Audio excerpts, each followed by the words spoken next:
स्वागत है दोस्तों आप सभी का रामायण चैनल पर। मेरा नेम है रिचा। बिहार पीसीएस के इस पॉलिटी के सेशन में आज हम लेक्चर 2 देखने वाले हैं। उससे पहले हमने प्रस्तावना देखा था। प्रस्तावना में हमने पूरा डिस्कशन जो था वो कंप्लीट कर लिया था। आज जो हम देखेंगे वो देखेंगे संघ और उसका राज्य क्षेत्र। यहाँ पे आज हमारा डिस्कशन होगा। भाग 1 देखेंगे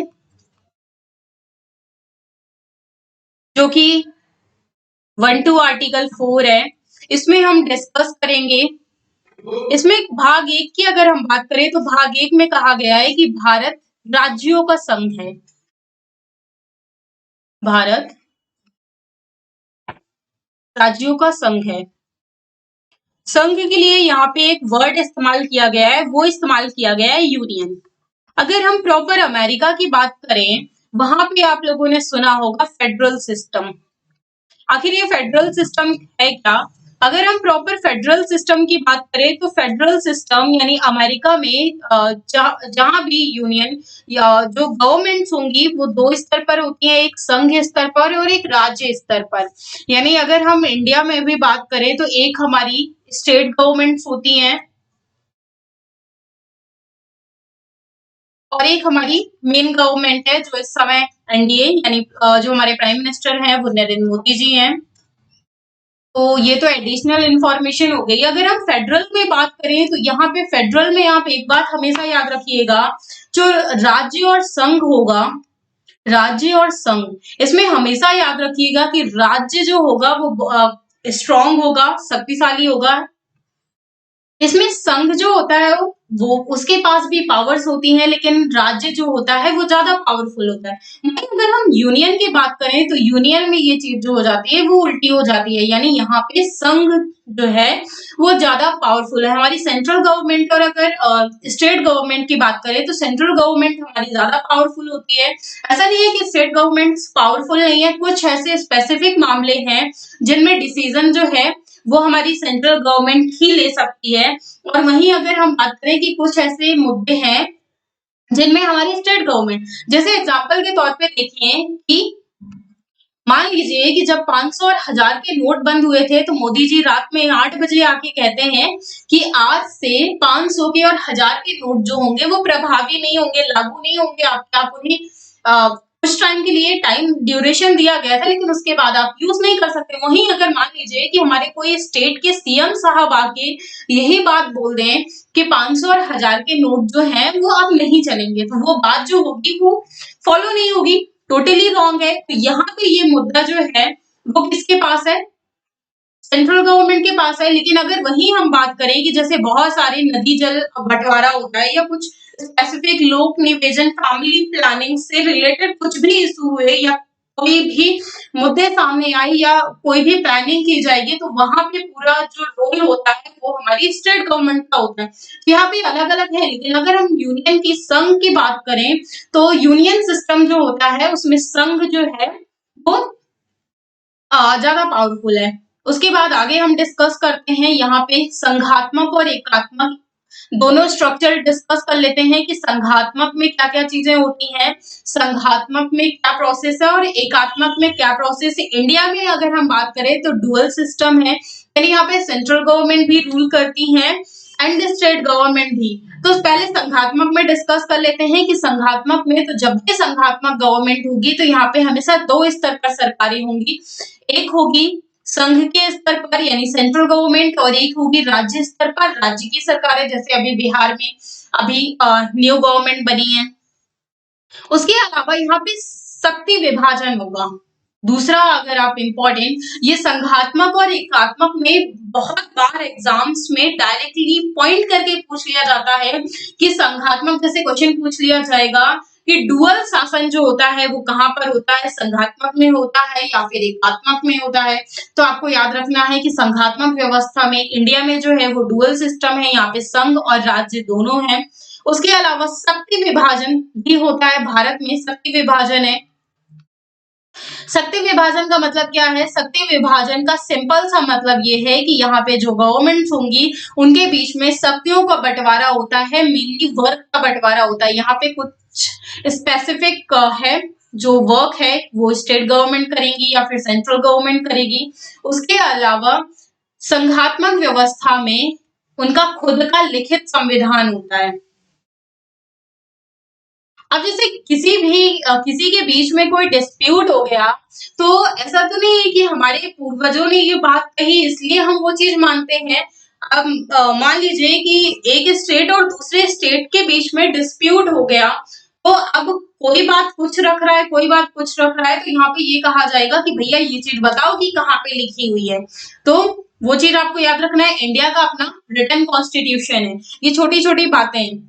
साथ ही में सुप्रीम कोर्ट है, एक सबसे बड़ी बात। और सुप्रीम कोर्ट के अगर हम वर्क देखें तो सुप्रीम कोर्ट के इंडिया में दो वर्क आपको देखने को मिलेंगे। पहला जो वर्क देखने को मिलेगा, संघ और राज्य के बीच में झगड़ों का निपटारा। अगर संघ या राज्य के बीच में कोई भी डिस्प्यूट हो जाता है, उसका निपटारा करेगा। उसके अलावा न्यायिक पुनरावलोकन करेगा। अगर किसी ने कोई गलती की है या फिर मान लीजिए कि जैसे आप किसी की कंप्लेंट करते हैं, पुलिस में जाके कंप्लेंट करते हैं, तो पुलिस जो है वो आपकी कंप्लेंट लिखता है एंड कार्रवाई करता है, लेकिन जो मैटर है वो आपका कहाँ जाता है? न्यायालय में जाता है। डायरेक्टली ऐसा नहीं है कि सुप्रीम कोर्ट जाता है, लेकिन न्यायालय में जाता है जुडिशरी में, और वो हमारी जुडिशरी जो है वो डिसीजन लेती है कि क्या चीजें सही है और क्या गलत है। तो सुप्रीम कोर्ट के दो वर्क है। उसके अलावा संघ के स्तर पर दो सदन होते हैं। इंडिया में भी दो सदन है, एक है राज्यसभा एंड लोकसभा। राज्यसभा और लोकसभा की अगर हम बात करें तो यहाँ पे जो टाइम ड्यूरेशन हम कह सकते हैं, वैसे 5 ईयर ले सकते हैं, लेकिन आप ये लोकसभा में कहिए कि लोकसभा जो है ये एक स्थायी सदन नहीं है, जबकि राज्यसभा जो है ये एक स्थायी सदन है। अब लोकसभा स्थायी सदन क्यों नहीं है? मान लीजिए कि अभी एनडीए रूल कर रही है, अब वहां पे अगर उनका टाइम ड्यूरेशन जो है वो 5 ईयर रूल करती है तो ठीक है, लेकिन कभी कभी सरकारें जो है वो बीच में ही टूट जाती हैं, कोई समर्थन जो है वो वापस ले लेता है। तो यहाँ पे विघटन जो होता है वो लोकसभा में संभव है, लेकिन फिर भी हम टाइम ड्यूरेशन जो लेकर चलते हैं वो 5 ईयर का लेके चलते हैं। अगर एग्जाम में आए तो आपको 5 ईयर मार्क करना है। लोकसभा यानी लोअर हाउस, जनता का सदन कहा जाता है, इसे आप लोकप्रिय हाउस भी कह सकते हैं। राज्यसभा उच्च सदन, यहाँ पे राज्यों का प्रतिनिधित्व होता है, और सबसे बड़ी बात कि कभी भी भंग नहीं होती है। अगर क्वेश्चन ये पूछा जाए कि कौन सा सदन है जो कभी भी भंग नहीं होता, राज्यसभा या फिर लोकसभा, तो राज्यसभा। इसकी एक छोटी सी स्टोरी है। राज्यसभा जो है यहाँ पे आप अपने नोट्स में लिख लीजिएगा कि कभी भी भंग नहीं होती है।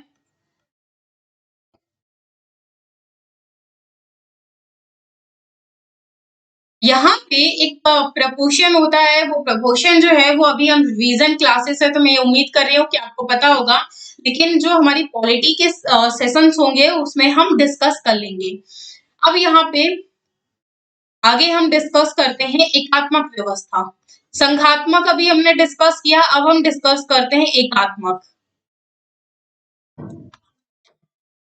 एकात्मक में यहाँ पे जो अथॉरिटी होगी वो राज्यपाल के पास होगी। स्टेट की बात कर रहे हैं तो सुप्रीम जो होगा वो राज्यपाल होगा। राज्यपाल जो है वो किसकी सहमति से कार्य करते हैं? प्रेसिडेंट साहब की। और प्रेसिडेंट जो है वो डायरेक्टली आप रूल कह सकते हैं कि हमारी काउंसिल ऑफ मिनिस्टर का रूल होता है। तो डायरेक्टली आप ये कह सकते हैं कि काउंसिल ऑफ मिनिस्टर जो है वो हेडेड करती है राज्यपाल को। यहाँ पे जो हमारे राष्ट्रपति होते हैं, तो राष्ट्रपति के प्रसाद पर्यंत कार्य करते हैं राज्यपाल। अगर वो चाहें तो राष्ट्रपति जो है उनके टाइम ड्यूरेशन से पहले भी उन्हें हटा सकते हैं। वो एक हटाने का प्रोसेस है, वो हम आगे की सेशंस में देखेंगे कि कैसे हटाई जाएगी। सबसे बड़ी बात यहाँ पे एकल नागरिकता का कॉन्सेप्ट होता है। इंडिया में भी याद रखिएगा एकल नागरिकता का कॉन्सेप्ट है, डुअल नागरिकता नहीं है। उसके अलावा अगर आपातकालीन की स्थिति बनती है, अमेरिका में यहाँ पे एक चीज और याद रखिएगा, डुअल सिटीजनशिप का कॉन्सेप्ट है, यानी संघ की और राज्य की नागरिकता जो है अलग अलग है, लेकिन इंडिया में कॉन्सेप्ट एकल नागरिकता का है। आपातकाल के दौरान अगर राज्य सूची के कोई विषय होंगे तो उनमें जो कानून जो बनाए जाएंगे वो संघ के द्वारा बनाए जाएंगे। जब इमरजेंसी लगाई जाती है तो पूरे पावर जो होते हैं वो संघ के पास होते हैं। कहाँ पे इमरजेंसी लगाई जाएगी, कहाँ नहीं लगाई जाएगी, क्या क्या प्रॉब्लम्स हैं, क्या क्या प्रोविजंस जो है वो रखे जाएंगे, कितने से कितने टाइम पीरियड तक लोग बाहर निकल सकते हैं या नहीं, दुकानें खोली जाएंगी। यानी जितने भी जो डिसीजंस होते हैं वो आपको याद रखना है कि राज्य सूची पर जो कानून बनाएगा वो संघ बनाएगा। उसके अलावा इंटरनेशनल ट्रीटी वो भी संघ ही करता है, इसमें राज्य का कोई भी हस्तक्षेप नहीं होता है। जो भी इंटरनेशनल ट्रीटी होंगी, यानी हमारी अमेरिका के साथ कौन सी ट्रीटी होगी, कौन सी नहीं होगी, जो भी इंटरनेशनल ट्रीटी है उन पर जो कानून बनाएगा वो संघ बनाएगा। और इंटरनेशनल ट्रीटी का कॉन्सेप्ट दिया गया है आर्टिकल नंबर 253 में। आर्टिकल नंबर 253 ये कहता है कि जो भी अंतरराष्ट्रीय संधि से संबंधित विषय होंगे उन पर कानून बनाने की जिम्मेदारी किसकी है, संघ की होगी। उसके अलावा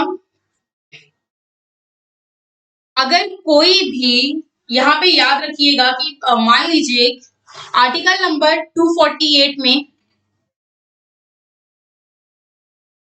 आर्टिकल नंबर 248 में अवशिष्ट विषय दिए गए हैं।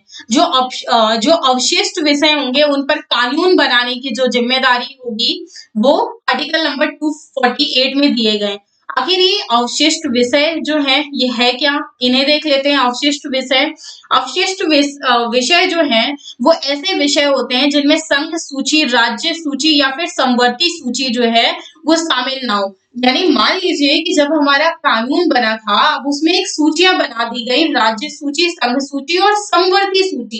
इनमें विषय डाल दिए गए कि कौन सी सूची के तहत कौन कौन से कार्य होंगे, कौन से पावर जो है वो राज्य के पास है और कौन से पावर जो है वो संघ के पास है। लेकिन जब हमारा कॉन्स्टिट्यूशन बना तब उसमें बहुत सारी चीजें थी वो नहीं थी। यानी अब जब कॉन्स्टिट्यूशन मेकर्स थे तो उनको थोड़ी पता था कि 2022 में कोरोना जैसी महामारी फैलेगी या फिर बाद में हमें एटम बॉम्ब्स भी बनाने पड़ेंगे।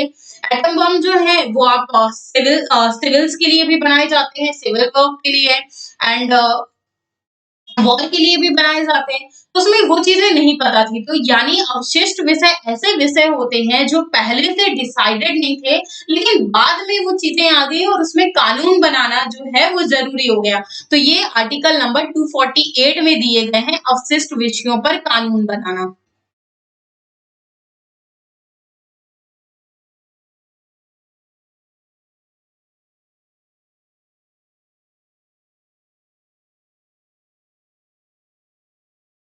अखिल भारतीय सेवाएं जो होंगी वो भी एकात्मक उसमें आती हैं। अखिल भारतीय सेवाएं, उम्मीद है कि ये जो है ये हमारी क्लासेस जो है ये रिवीजन क्लासेस हैं तो अखिल भारतीय सेवाएं आपको पता ही होगा। उसके अलावा एकीकृत न्यायपालिका, अगर रिलेट करके भी पूछ लिया जाए पीटी में कोई क्वेश्चन कि संघात्मक और एकात्मक व्यवस्था से, तो उम्मीद है कि संघात्मक और एकात्मक व्यवस्था जो है वो आपको दोनों ही बहुत अच्छे से क्लियर हुई होगी। यहाँ पे कोई भी डाउट नहीं हुआ होगा। अब उसके बाद हम आगे बढ़ते हैं, आगे की चीजें देखते हैं कि आगे क्या क्या चीजें हैं। तो इसमें आपको ये चीजें जो हैं वो समझ में आ गई होंगी।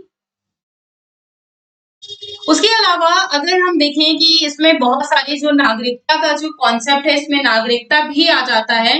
तो इसमें आप एक चीज ये याद रखिएगा कि अगर बिहार पीसीएस से हम देखें तो बहुत ज्यादा जो करंट ओरिएंटेड क्वेश्चंस हैं वो यहाँ पे डायरेक्टली नहीं पूछे जाते। करंट ओरिएंटेड क्वेश्चंस जो पूछे जाते हैं वो पूछे जाते हैं ट्रेडिशनल पोर्शन को मर्ज करके। तो अब हम आते हैं आर्टिकल नंबर 3 पे। जो छोटी-छोटी इसमें जो मेन चीजें हैं वो हम डिस्कस कर रहे हैं। आर्टिकल 2 एक बार आप सरसरी नजर में अपने नोट से रिवाइज कर लीजिएगा, वो बहुत ज्यादा इंपॉर्टेंट नहीं है। अब हम आते हैं आर्टिकल नंबर 3 में। आर्टिकल नंबर 3 हमारी किसकी बात करता है, नए राज्यों के निर्माण की बात करता है, उनके परिवर्तन की बात करता है, नाम परिवर्तन की बात करता है और क्षेत्र परिवर्तन की बात करता है। नए राज्यों के निर्माण की बात करता है,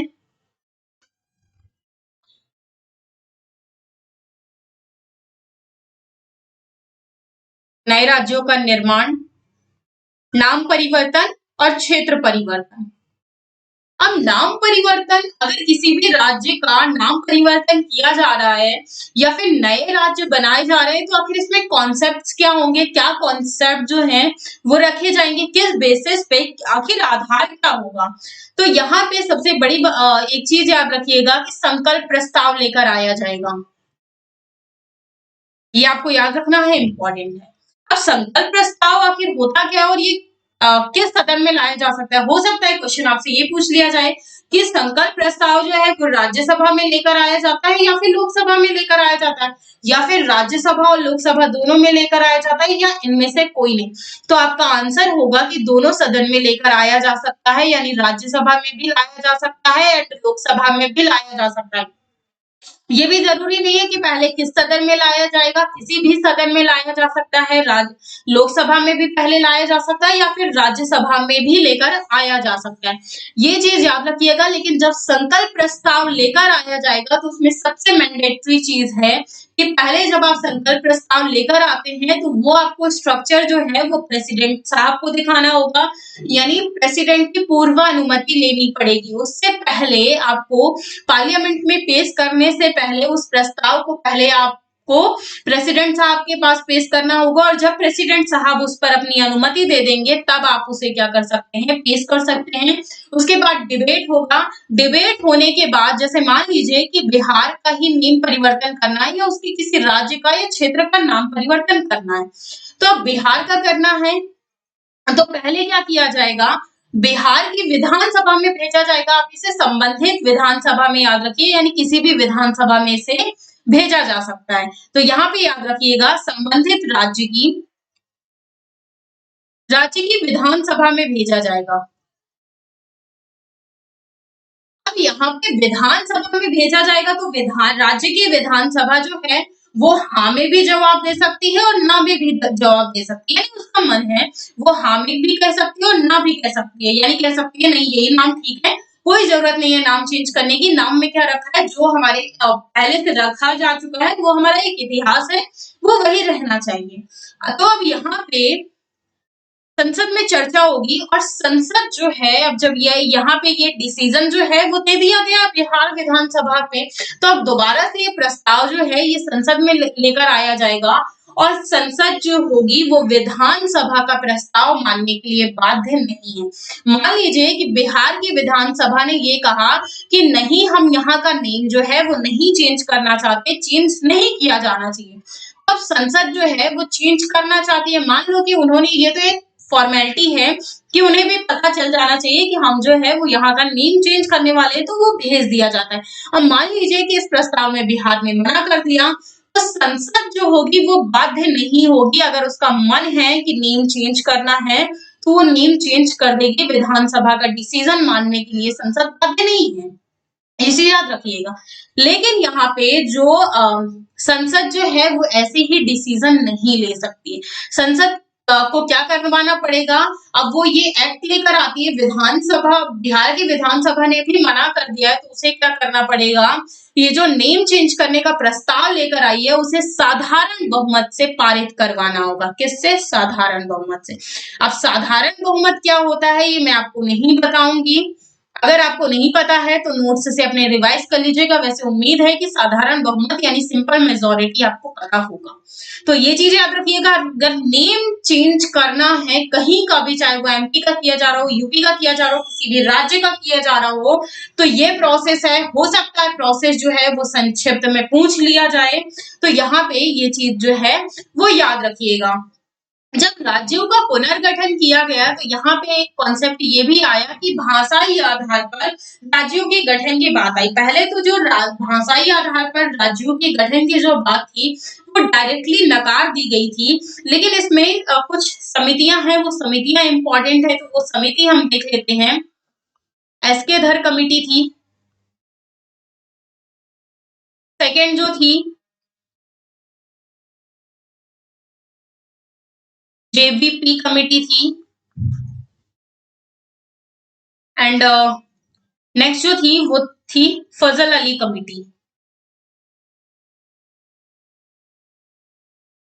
इसमें जो कॉन्सेप्ट दिया गया था एसके धर कमेटी में, वो ये दिया गया था, जब इसमें भाषाई आधार पर राज्य बनाने की बात रखी गई तो एसके धर कमेटी जो थी उसने डायरेक्टली मना कर दिया। उसने ये कहा कि जो राज्य बनाए जाने चाहिए वो यहाँ पे आप ज्योग्राफिकल रीजन के बेसिस पे बना सकते हैं, लेकिन ये जो भाषा आधार पर वो बिल्कुल भी सुटेबल नहीं होता, क्योंकि एक राज्य में आप मेजरली अगर आप देखते हैं तो 2 से 3 भाषाएं जो हैं वो बोलने वाले लोग आपको मिल ही जाएंगे। तो ये चीजें जो थी वो पॉसिबल नहीं थी। तो यहाँ पे भाषाई आधार का कॉन्सेप्ट जो था वो एसके धर कमेटी ने मना कर दिया, डायरेक्टली इनकार कर दिया। उसके बाद फिर नेक्स्ट कॉन्सेप्ट जो था वो दोबारा नेक्स्ट कमेटी बिठाई जाती है, जेवीपी कमेटी। जेवीपी कमेटी जो थी उसने भी कहा कि एसके धर कमेटी ने जो बात कही है वो बिल्कुल सही है और ये चीज नहीं बनाई जानी चाहिए। लेकिन अब यहाँ पे प्रॉब्लम ये हो जाती है कि जब ये बात रखी गई तो मद्रास प्रोविंस हुआ करता था, मद्रास राज्य हुआ करता था। तो आज प्रेजेंट टाइम में अगर उस समय के मद्रास राज्य में देखें तो इंक्लूड हुआ करता था तमिलनाडु, कर्नाटक एंड आंध्र प्रदेश।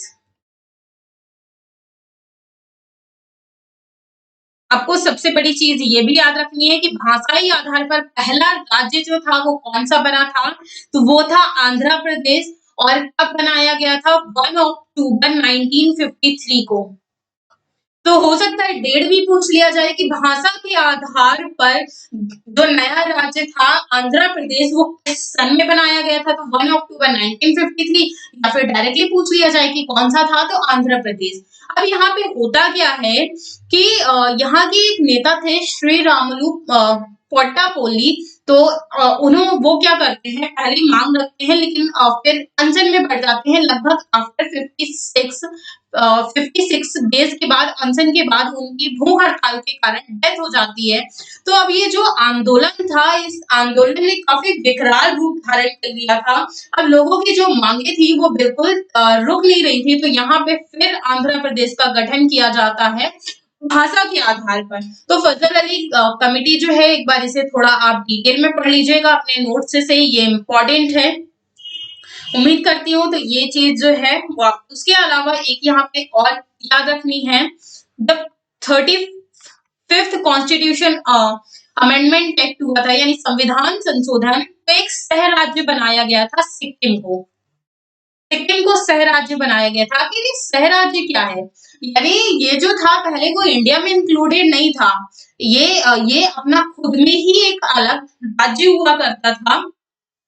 तो उसे क्या किया गया, उसके मतलब उसके साथ, इंडिया के साथ नहीं बनाया गया, इंडिया का ये स्टेट नहीं हुआ करता था, लेकिन इसका नाम जोड़ दिया गया। उसके अलावा नेक्स्ट जो अमेंडमेंट होता है 36th अमेंडमेंट है, उसमें इसे क्या कर दिया गया, सिक्किम को पूर्ण राज्य का दर्जा दे दिया गया और इसे इंडिया में मिला लिया गया और एक स्टेट बना दिया गया।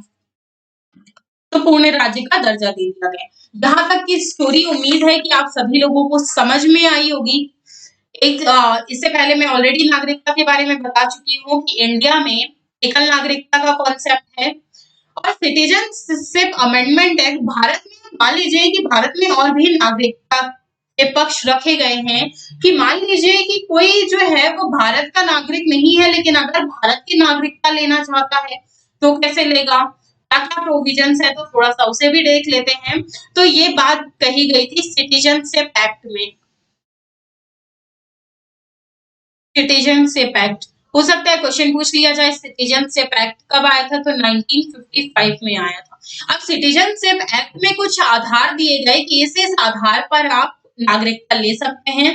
पहला था जन्म से, दूसरा था वंश से, तीसरा था पंजीकरण से,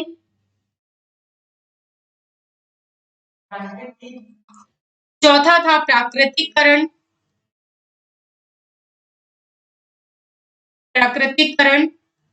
और पांचवा है किसी अर्जित राज्य से, किसी अर्जित राज्य से।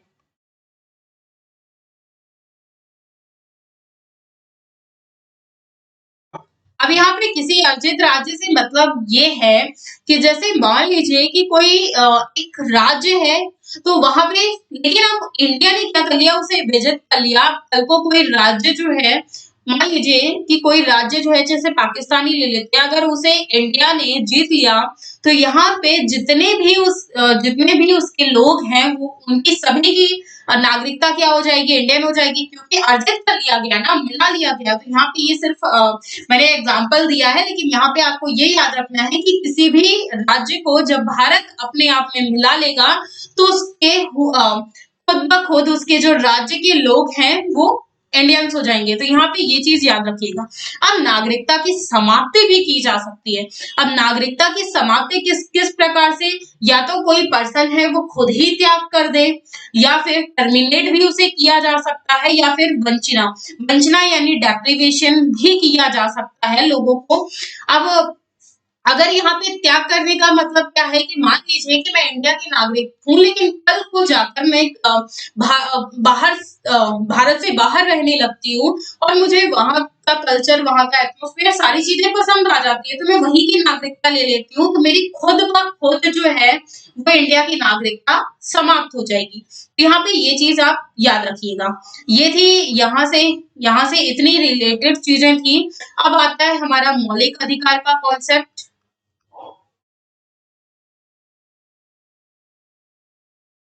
मौलिक अधिकार का कॉन्सेप्ट जो है वो हम अपने नेक्स्ट लेक्चर्स में डिस्कस करेंगे कि मौलिक अधिकार क्या क्या है, वो कौन कौन से प्राप्त हैं, और किनको किनको प्राप्त होते हैं, क्या होते हैं मौलिक अधिकार, मानवाधिकार। तो आगे के नेक्स्ट लेक्चर जो हैं वो और भी ज्यादा इंटरेस्टिंग होने वाले हैं। ऐसे ही और इंटरेस्टिंग वीडियोस के लिए रामायस चैनल को सब्सक्राइब कीजिए, वीडियोस को शेयर कर दीजिए। आपके दोस्त, रिश्तेदार, पड़ोसी जो भी हैं, वो बिहार पीसीएस एग्जाम की तैयारी कर रहे हैं या फिर देने जाने वाले हैं, तो उनके साथ ये लेक्चर शेयर कर दें। बहुत ज्यादा इंपॉर्टेंट है, एक क्विक रिवीजन सीरीज है, और उम्मीद है कि इसके बाहर जो है वो क्वेश्चंस नहीं पूछे जाएंगे, क्वेश्चन जो है इसी से पूछे जाएंगे। तो कंप्लीट कर लीजिएगा, मिलते हैं नेक्स्ट लेक्चर में। इसे पूरा कंप्लीट कर लीजिएगा, नोट्स बना लीजिएगा। थैंक यू, बाय बाय, सभी को ख्याल रखिए अपना।